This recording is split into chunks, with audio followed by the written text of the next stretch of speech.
이재명 더불어민주당 대표가 암살 위협을 받았다는 충격적인 내용의 문자가 공개됐습니다. 군 정보사 장교 출신이 전한 정보입니다.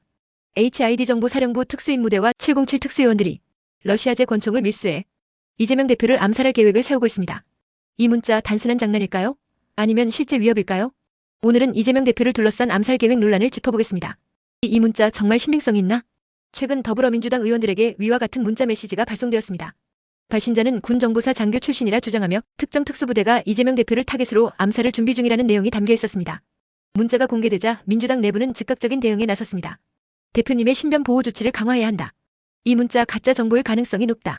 하지만 일부 의원들은 실제 암살 시도 가능성을 배제할 수 없다며 경찰의 신변 보호 요청을 검토하고 있습니다. 인지 부조와 단순 해프닝인가 심각한 위협인가? 이 문자 내용이 퍼지면서 정치권에서는 크게 두 가지 반응이 나왔습니다. 이거 진짜라면 너무 심각한 문제 아니냐? 설마 대한민국에서 이런 일이 벌어질 수 있겠어? 과거에도 정치인을 향한 암살 위협은 있었지만 이번처럼 특정군 특수부대까지 거론된 사례는 이례적입니다. 그렇다면 이 문자는 과연 실제 계획을 암시하는 것일까요? 아니면 누군가의 정치적 목적을 가진 조작일까요? 현재 대응 상황은? 현재 경찰과 국가정보원은 해당 문자의 발신자와 신빙성을 조사 중입니다.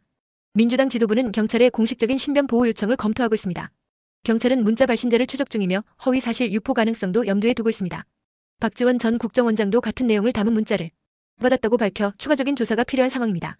만약 실제로 누군가 이재명 대표의 신변을 위협하려 했다면 이는 단순한 협박이 아니라 중대범죄 행위로 이어질 수 있습니다. 과거 사례와 비교해보자.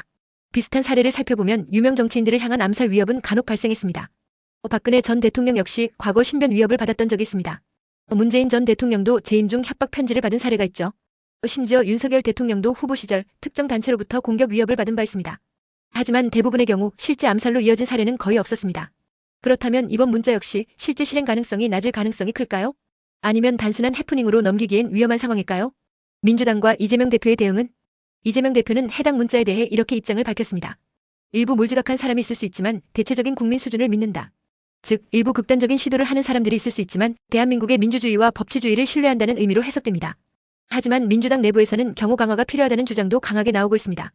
민주당의 신변 보호 요청이 공식화될 가능성도 있습니다.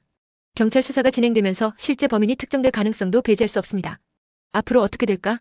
이번 사건이 단순한 해프닝인지 아니면 실제 위협인지는 아직 확실하지 않습니다. 하지만 국민의 안전과 정치인의 신변 보호는 반드시 보장되어야 합니다.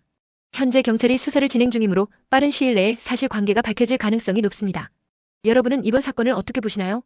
이 문자가 단순한 장난이라고 생각하시나요? 아니면 실제 위협 가능성이 있다고 보시나요? 댓글로 여러분의 생각을 남겨주세요. 그리고 구독과 좋아요. 앞으로도 놓치면 안 될 정치 이슈 빠르게 전달해드리겠습니다.